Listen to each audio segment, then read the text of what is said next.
call. That's why it froze. But now Don't we worry about it. Don't back worry to about it. myself. No worries. Okay, so So as I was saying, yes, oh, go ahead. as I was saying, Steve DeTeal gave me a bunch of quarters, and I was so surprised. Not surprised because he wouldn't give it to me, but I said, my God, he took me here, he waited with me, and now he's giving me quarters for phone calls. And he said, I'll be in touch with you, and you know, good luck, and I hope you feel better. And I was in the hospital for 3 weeks then, and I contacted Steve, and we spoke over the phone. He didn't leave me abandoned. And then I got out. I just wanted to use him as an example of how kind and generous he was. Um, I got my first transitional employment placement from Venture House in November of 1992, the same time that around the same time I got my Venture House apartment in Astoria. My first TEP was at I can't remember the name of the company, but it was in someone's apartment, and I did clerical work with another fellow member named Wanda Jacobs. She's no longer in New York; she's in Florida now. And we did clerical work together. And Lori Epstein, who was a worker there at the time, said this placement would determine how you did, who would get picked for the 6 month period. And unfortunately, I didn't get picked. Wanda got picked because she worked a little faster than me. I was just new to this, and I have a work history prior to Venture House, but I hadn't been working for a while, and so I guess I was a little slowed up. And I also got my apartment in Astoria. The apartment program, like I said, began in around January, February of 1991. I got my apartment in November of 1992 in Astoria. It was a lovely 4-story walk up. I was young then. I was 32. I could walk stairs. I could do everything. I could lift weights. Literally, I did. I'll tell you why. I'll tell you. Once I went with a member, fellow member to the Y. He asked me if I wanted to go to the gym, and he was lifting weights. This was back in 1992, also, or very early on. And he said, "Here, take this bar and lift it." It was one of those real long bars, and I did lift it a little bit. And he said, "That was very brave of you and courageous because you tried." And I always found the members so engaging and so warm and lovely and friendly. And this is where I didn't have such great social skills with people before I came to Venture House. I was very introverted and frightened of people and afraid to reach out because I thought if they found that I was mentally ill, they would reject me. And I had a fellow member who I became close with, Aileen Pendergast. She was like my best friend. And I told her about how I was, and I said, "But I love Venture House. I've made friends here. I've learned to socialize." So she said, "You finally found a place you could fit in," and I think she hit the nail on the head. Venture House Absolutely. is, I think she hit the nail on the head. It's Venture House is just such a perfect fit for me because I learned to socialize. I learned not to be frightened of people, not to be frightened of the world, and to reach out more and to socialize and make friends. And at the beginning at Venture House, I was always socializing outside not just inside the clubhouse, but we would go to McDonald's. Some of us that was on Jamaica Avenue near the Y, and have a light dinner afterwards. I would go to pizza place on Jamaica Avenue during lunch. One time this guy said, "Do you want to get out of here for a while?" And I said, "Why not?" And he took me to this wonderful pizza place on Jamaica Avenue. I forget the name of it, but it had great pizza. And when we came back to the clubhouse, he said, "Wasn't that great?" I said, "It was fantastic." And I said, "It was even nicer being with you." So I went there always daily for years, from like 1992 to about 2002. I went there daily. I went like 12 hours a day. I mean, it was my life. It was my life. It was my second family. And at the beginning of Venture House, I wasn't so much in touch with my family. So that's an extra thing that made me lonely. And this became my family. I had friends who would take me out and take me places, and it became my family. And I had a family, and then I got reunited with my sister in 1998. It so happened I was living in Astoria, and she had been living in Astoria already for 9 months, and we bumped into each other on Memorial Day weekend outside of Key Food on 31st Street in Astoria. What had happened was I was coming back from a retreat with a fellow Venture House member. It wasn't a Venture House retreat. It was from a church. Yes. And it was Memorial Day weekend. He said, would you like to come to my house, and it's Memorial Day, and have hot dogs and stuff? And he said, do you want to go shopping in Key Food? And for some reason, I just didn't want to go into Key Food. So he said, all right, I'll go in. And I was standing outside of Key Food, and I saw this woman looking at me, shaking a bottle of Snapple. And she Yes. comes up to me and she said, Michelle, it's Leah. I said, oh, Leah, that's my That's sister. wonderful. That's We wonderful. hadn't been in touch in like 9.5 years. Not because we had a fight or anything like that. It just that my family was a little dysfunctional, and she needed a I know. break from the family. I know the feeling. And then she had nothing towards me. She didn't think, I was dysfunctional. She just needed to get away totally. And we started to talk. And I said, oh, Leah, I didn't know what happened to you. And I said, I'm so glad to see you. And she was crying, and I was crying. And That's then we beautiful. exchanged, you know, um, we exchanged thoughts about what we were doing over the years. And I said, I was to Japan in November of 1993. I had gone actually to Japan with a fellow clubhouse member who came up to me one day. He was a Buddhist. His name was Michael Dunitz. And he said, do you want to go to Japan?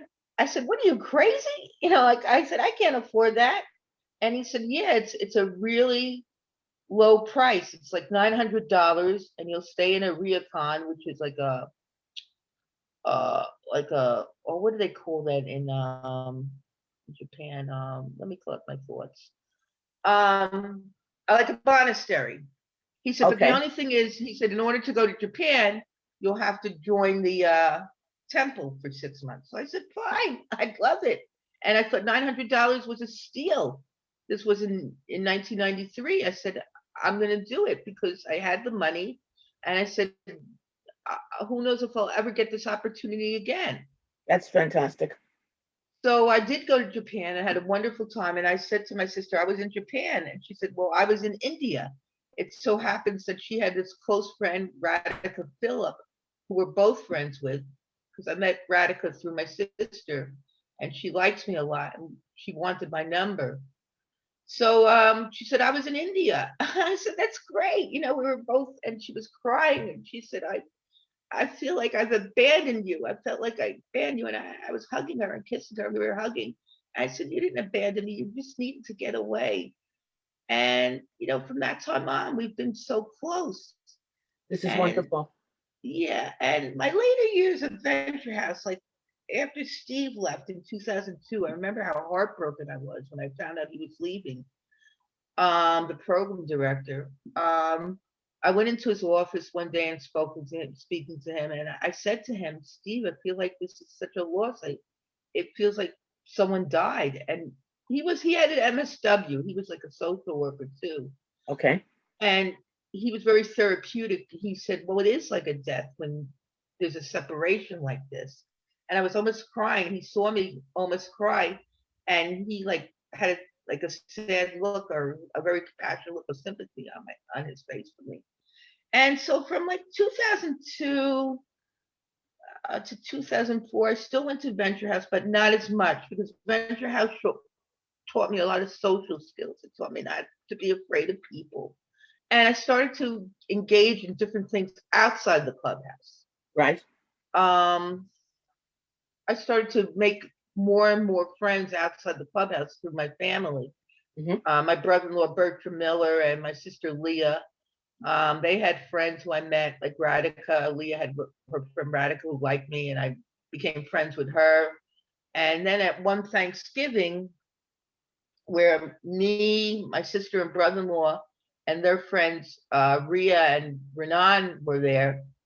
Ria came up to me and she said, "Would you like to?" I said, "I like this woman. I want to become her friend."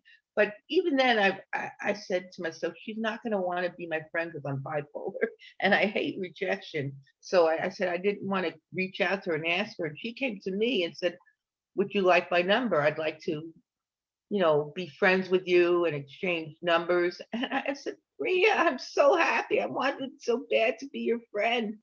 I'm so happy you asked me this." Yeah, And Michelle, this is true about you. You are delightful. Everyone's happy to be your friend. I am too. well, I feel the same about you, Judy. You're very delightful also. You're a wonderful person. You really are. You're kind, you're loving, you're giving, you're sharing, you reach out. So when you became more social outside Venture House, but it was still an important part of your life. Yeah, Venture House has always been the central part of my life, with my even with my family and all the friends that I have, even with a big support network. I consider Venture House my second family. So how, Not just because I've been there for so many years. It's just such an engaging, uplifting, spirited, positive place. It's such a positive force in my life. so I understand that David Plotka has been the program director since like I think 10 years or so. Yeah, for the last 10 years. What Wonderful. happened was program director after Steve Tatia left was Lisa Diabre, and she was wonderful. I loved her. She was also so warm and loving. And when David came, I loved him too. I fell in love with him. He was just so funny and so happy and so had such positive energy in him. And he too really cares about the members. And We've spoken on the phone. David one day called me up when after the pandemic and the Zoom meetings began. I was going to Zoom meetings like crazy, yes, so not to be isolated and lonely. And David called me up one day and he said, Larry Jones and Fabian had told him how well I was doing at the Zoom meetings. He said, "You're a rising star." And I said, absolutely. "Well, I enjoy this, David. I really enjoy the Zoom meetings." And we had a little conversation. And I told him how my feelings about Venture House, like I'm telling you. I said, "I really love Venture House. I'll say it's so giving and so supportive, and it's done so much for me." And he said, "Well, you give back too, Michele." You really And I do. just felt so complimented by him, and so happy that he gave me such a compliment. So where would you like to see everything going forward? I mean, I because you and I have trouble getting around. I think there's a silver lining to the Zoom. What do you think? Yeah, I really like the Zoom meetings because you don't have to exert so much energy to get up. And I get up and then take my shower, of course, and prepare for the Zoom meeting, but you don't have to take public transportation to get to some place, and that tires you out alone. And I'm older now. I'm 60. I can't volunteer like I used to. I just don't have that energy. Like I used to write. I was a prolific writer for the Venture Voice. If you go to their archives, you can see how many articles I wrote. I would like to see the archives. I don't know how to get to it. Maybe somebody will help Um, me. I guess you could ask David Plaka or Fabian Perez. I think they would know to get the back issues. Like I would write like just an article on my, because I lived in Astoria and I traveled every day to Venture House when Yes, I began. And I even wrote an article called "My Venture to Venture House" because it was such a long trip. I would write, the trains I took, how I had to take 3 trains and my walk, that's and really something. and it became a whole big article that But I developed it into. when you were taking the trains in Astoria, did you have to climb up the stairs to? Yes, yes, it was, Isn't that but it something? wasn't so difficult because when I was 32, I was 115 pounds. I'm not going to say what I am now. Okay. And my legs were in better condition and I was younger. So it was not hard at all. Was not hard at all. Was not hard at So all. how would you like, what would you like to see in Venture House going forward? I mean, you were at the board meeting where we're trying to, I think, have like a national brand. I'm not sure exactly what is going to happen, but I hope that there's going to continue to be accommodations for people who are older and disabled. Yeah. Well, the thing is, I told Fabian when he asked me about coming in, it's not that I won't come in because I'm older or disabled. That's not the issue. I'm worried about the pandemic, Okay, and I'm worried about going places, even Venture House, because as I said, I've seen on Zoom meetings with some members to have their masks off and they have to be reminded to put their mask on. And also there was one grab and go where a Venture House member had tested positive for the COVID. oh, that's So I frightening. really limit. I really limit. I'm not singling out Venture House. No, Oh, in general, I limit where I go. I only go to my family and my friend's house. And I am going to be taking the COVID shot. I'm very allergic, but I'm going to be having an appointment with my internist on May 4th, and we're going to be discussing my allergies. yes, And hopefully I'll be able to take the COVID shots for more protection. yeah. I hope you'll be safe and everything. Yeah, Tell me, yeah. you said that Venture House didn't used to have the computers, and then they got the computers, and then they got the No, they internet. had computers. They always had computers, Always had computers. but they didn't have. It wasn't as advanced. They didn't have there wasn't Google and all that stuff when I first came there. And the internet. They had Microsoft Word, Microsoft Excel. They had different things like that. And believe it or not, when you typed a lot, when I typed a lot, they had this in the clerical unit. They had this typewriter, and everyone basically used the typewriter, and that's like extinct now. It's a dinosaur. It's so funny. Yeah, yeah. So, Michelle, we've been talking for a while. I'm going to save everything we have. It's delightful speaking with you. And I think maybe there'll be more and we'll continue. And definitely, I'm going to keep in touch by phone. But I'm going to call a night and save what we have. And then we'll continue on the phone. And then maybe we'll have another interview,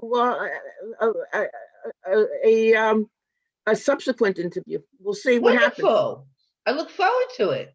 I'm going to put the videos on my private YouTube account and send you the link so you can see how it came out and everything. Would you like that? Well, I hope I came out okay. Oh, well, you're wonderful. You're wonderful. Thank you so much, and have Thank a you, good night. Judy. Take And care. I just want to thank you so much for selecting me. I feel honored. Well, you are a great person, and you're a rising star, a great speaker, and it's a privilege to be your friend. Take care. Same. I feel the same too. Take care, Judy. Have a wonderful evening. You too, Michelle. Bye bye.